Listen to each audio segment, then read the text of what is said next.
Recently, while teaching my mother the 99th Surah of the Quran, called Surah Al-Zalzalah or the earthquake, I stumbled upon an insight that I would like to share. First, let me go through a brief introduction, followed by the English translation of the surah as found in the Quranic translation by M.A.S. Abdul Halim. It says that the earthquake is a Madian surah, one of a series of surahs that deal with scenes from the Day of Judgment. It goes like this. In the name of God, the Lord of mercy, the giver of mercy. When the earth is shaken violently in its last quaking, when the earth throws out its burdens, when man cries, what is happening to it? On that day, it will tell all because your Lord will inspire it. On that day, people will come forward in separate groups to be shown their deeds.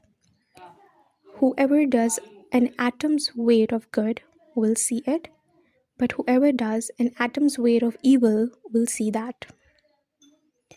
So, on the surface, this is a very short surah, only 8 verses long, but it is as heavy as probably a lot of surahs that you can find in the Quran that are talking about the same subject of Judgment Day.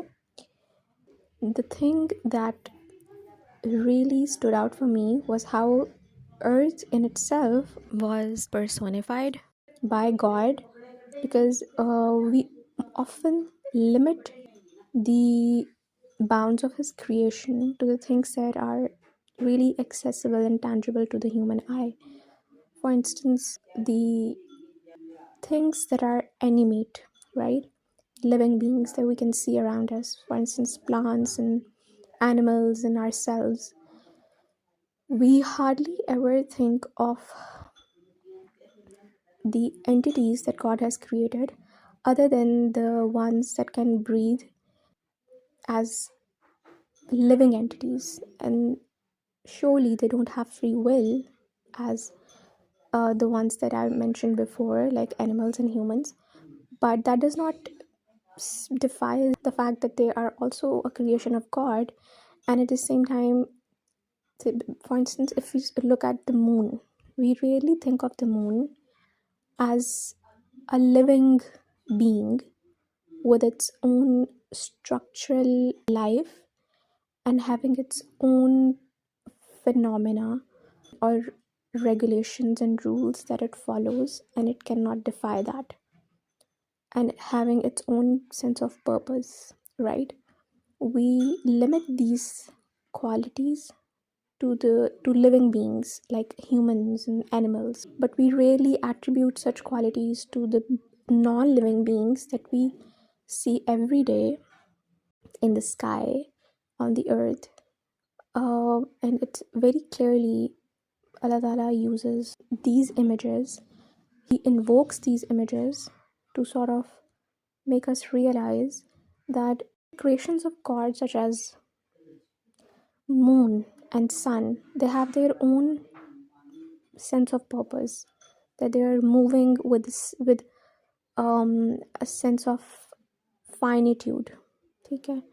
And it has its own phase. Like moon has been described as one having many phases. First phase is akin to a dried up date, and it gradually increases, and that's how calendars are also formed, and that's how our Islamic calendar works, basically based on the phases of the moon. Just like Ramadan is coming up, so we're on the lookout for that same dried date shape of the moon in the sky tonight. And the sun, at the same time, it's also fixed, right? It's a fixed entity. We can learn a lot from it because it has seen the whole humanity's beginning, and it'll be a witness till the very end. In this surah, what particularly strikes me is how God just very conveniently invokes the image of the very ground that we walk on. And although it has been taken in a very sort of like a negative connotation, that God says that He will inspire the ground to speak on the behalf of the entire humanity, and it will speak because obviously it is under the preordained ruling of God, right? But we often take these things as more than myths than facts, that the hand that created us is the same hand that created the moon and the sky and the stars and the sun, and so is the ground created the same way. So when we're alone in the room, or let's say there are just two people inside a room and they're talking, and one person is not aware that there is no, according to that person, there is no witness inside a room beside that other person. And if he is a corrupt person and he oppresses the other person in any way, shape, or form, he would be relieved subconsciously knowing that nobody else is watching. But here God invokes something that has immense utility, that is the ground that we walk on, but it does not really sort of show its presence to us. Like it is just a utility to us at the end of the day, like all the non-beings are, right? Non-living beings are. We do not associate any sort of like a, we don't really connotate them in any way, either positive or negatively. We just use them without thinking that perhaps someday it might also have the power to raise its voice and reveal what we've been doing all along. And at the same time, I don't want it to be to read it just as a narrative of like an apocalyptic happening where the ground just shakes and it wakes open its secrets to the skies and heavens, but as a very real, almost like a living entity among us, that actually plays a huge role in recording what we've been doing, right? And that's why probably when people say that rush towards something good if you see it, or don't walk towards it but to run towards it, right? And the emphasis that is laid upon the action of the movement of the feet when it comes to gathering good deeds and doing good actions, it may be directly related to how our physical body is actually playing its role in recording those deeds as well, right? Because the earth on which those feet step on which those feet step to reach that particular destination, it's going to be a witness regardless of where that destination leads. If you have good intentions, then of course every step really counts, not just quantitatively but denotatively as well, very much literally as well, not just figuratively. That's why perhaps there is so much emphasis on the power of restraint, and at the same time rushing as well. Like we're supposed to physically rush towards the good things, and we're supposed to physically restrain ourselves where there may be harm, right?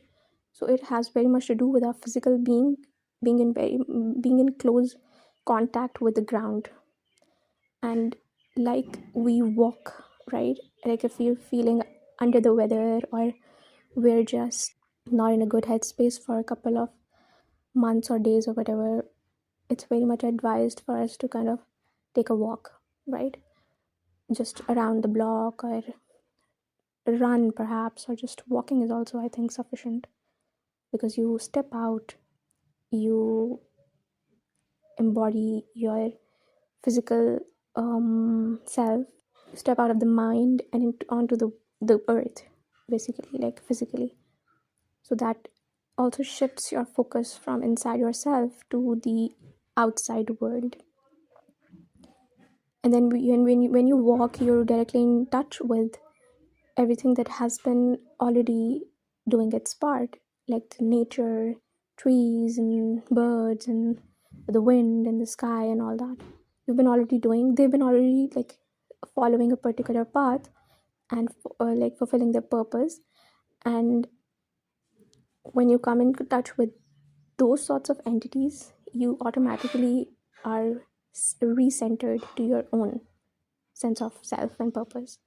So I think that this is one insight that I got out of the surah, that the ground in it itself will bear witness, right? Like everything else will. But here Allah Ta'ala has specifically mentioned, and He has mentioned how there's going to be a big earthquake by the end of time, and this is going to break open the earth and it's going to be brought forward, and Allah Ta'ala will inspire it to speak. And then the last part of the surah that I would like to talk about is how Allah Ta'ala quickly shifted the attention from the earthquake to deeds, how the deeds are recorded. And Allah says that even an atom's worth, right, in an atom like zara, and I think there is immense wisdom behind using this particular imagery of zara as well.